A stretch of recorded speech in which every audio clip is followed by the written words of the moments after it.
What up, y'all? See, Jeff Wilson here at the Texas Fish Room. Let's reseal this aquarium.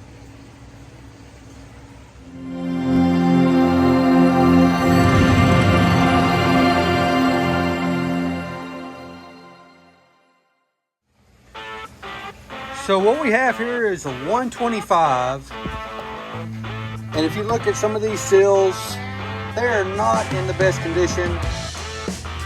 Some of it's just eating away at it.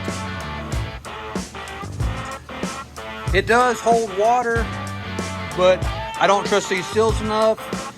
And I do have another aquarium that is leaking water that I need to replace seals on as well, but it's coming from all the way down here on the Mabuna tank, and it's starting to eat up the stand as well. So it's time to reseal this one as well. But in order to do that, because I don't want to put these in the big monster tanks for right now, so I'm just going to move these Mabunas into this 125.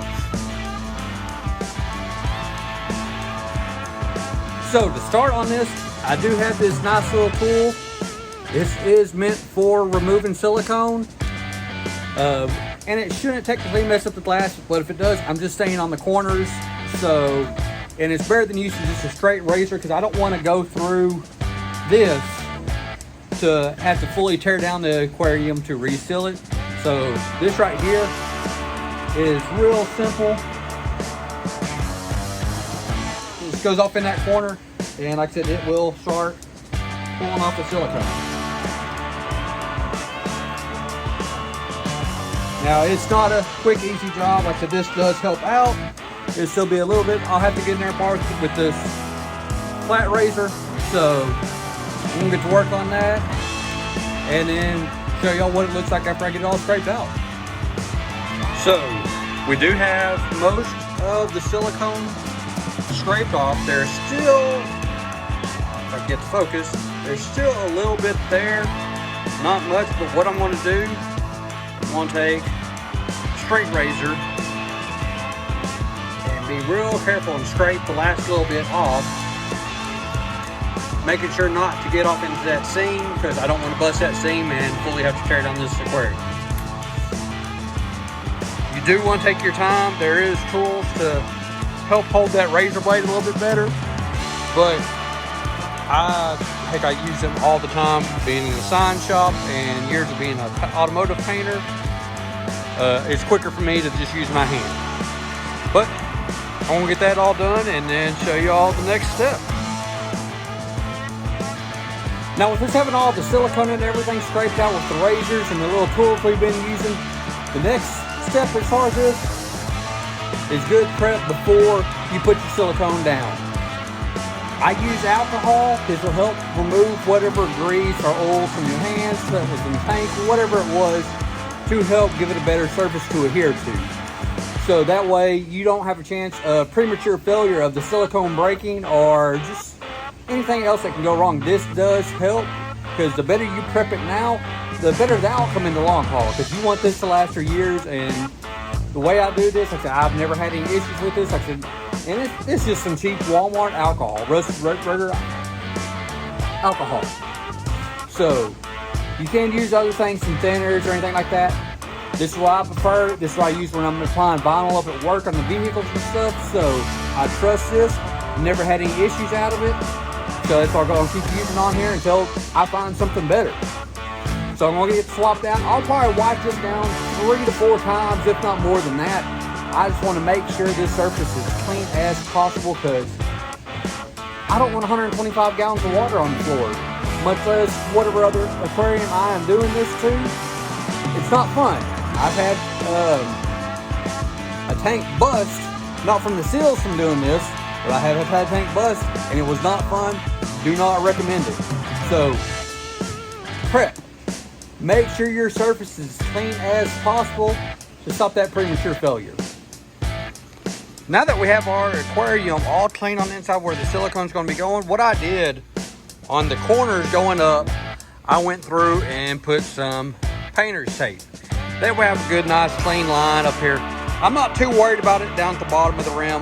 If it gets messy, it gets messy. It's gonna be behind either this trim or whatever substrate's in there. Now, do recommend using a good silicone. I'm not a big fan of GE1. That will work, but this right here actually has an adhesive in there, which helps it bond better to the glass than just your standard silicone. And this stuff is aquarium safe. So what we're gonna do now is get it all loaded up on our caulking gun and go to town. Well, apparently I forgot to hit record before I laid the silicone down. Now, I do recommend making this a big cut up here. If you make a mess, it's no problem. We got tools to help that out. So this is actually something designed to smooth the silicone out. It's definitely a lifesaver. You want to do it quick, especially as hot as it is today. So.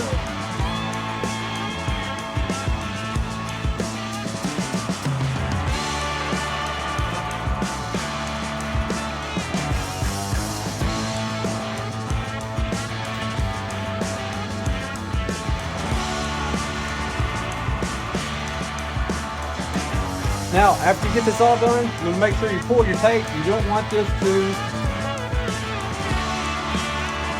dry on you, because then you can have some more issues. Now, a lot of times I won't even use tape. I'm doing this just to show y'all,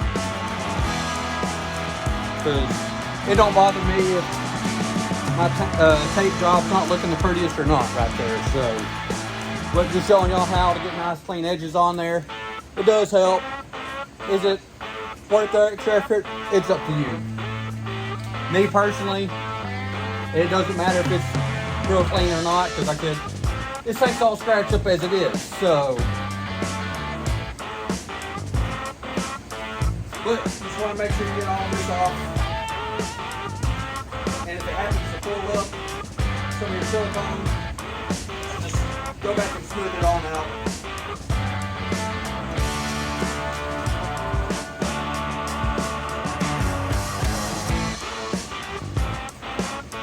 And like I said, it's real simple. As long as you have the right silicone, as always, RTD 100 is what I recommend. This does come in clear or black. I just happened to order clear by mistake the other day, but this has a good adhesive. It's a lot stronger than GE1. Granted, I've had no failures out of GE1, but once I get some bigger tanks, I'd rather be safe than sorry. As you see, we have some good, nice lines on the outside. Inside, not so much, because like I said, I didn't put tape off in there, and I wasn't really just trying to get that the cleanest. I just wanted to make sure it sealed good. Didn't get this side as clean, but now we're going to let this sit here and cure for a few days with this 100-degree weather. That shouldn't take no time at all. And then it's time to do our water test. Okay, y'all, some moment of truth. We've actually had this tank in here for about a week, letting all the silicone in there cure out. Wanted to make sure it was all good and solid. Didn't have to worry about anything. Generally, you don't have to wait 24 hours, but I wanted to wait longer just in case something was to happen. Now, when I fill this up, I'm not just going to straight fill it all the way up to the top. I'm just going to slowly fill it up, let it sit there until we get all the way full. Now, granted, even then, when doing the water test, it's not going to get all the way full because this is a sump system, so I will have to stop before it starts going to overflow because I don't have a sump set up yet, and I don't want everything just flowing off into the floor. So, make it happen.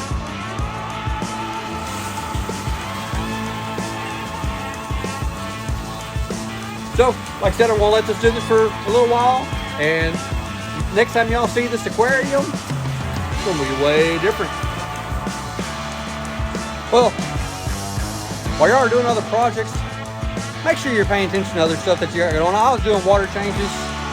Ended up doing a 90% water change on the Tiger shovel nose. Not paying attention. Then, while filling this up, let it get too full. Not paying attention. And while doing maintenance on this, I messed up one of my canister hoses and have have water all over the floor. So not only do I have water on the floor from this, I have a big old mess down here. And when I say big mess, I probably put about 15 gallons of water on the floor. Luckily, it's in my fish room. Till next time, how about y'all hit that subscribe button and check me out in my future videos. Y'all take it easy.